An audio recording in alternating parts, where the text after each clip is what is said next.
Haba masoyina, ya kamata ka duba alƙawarin da kai min kafin mu aure.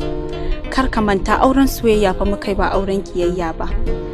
Kar ka manta da alƙawarin da kai min kafin mu aure da kai. Ka tuna Allah fa yana kallon ka. Haba mai ƙaunata ya za a yi kai min haka. Ya kamata ka ji tsoron Allah. Mu taimaki juna, taimako alkhairi ne. Kar ka manta sati ɗaya kai da ni ka sake ni.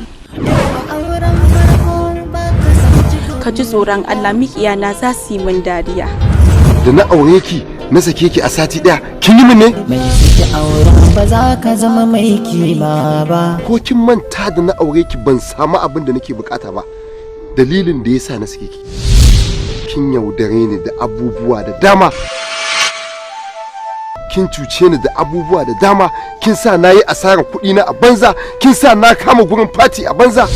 Mu taimaki juna, taimako alkhairi ne. Ki banni da asarar da na yi mana. Za ki zo kina gaya min wasu zantuka. Ina so in sanar da ke kada ki sake zuwa ki gaya min zantuka na banza da wofi. Kina tunanin zan zauna da ke? To kada ki sake zuwa inda nake. In a auren farko ba ka san cika buri ba, a aure na biyu. Haba masoyina. Ki nemi masoyinki tun kafin dare ya miki.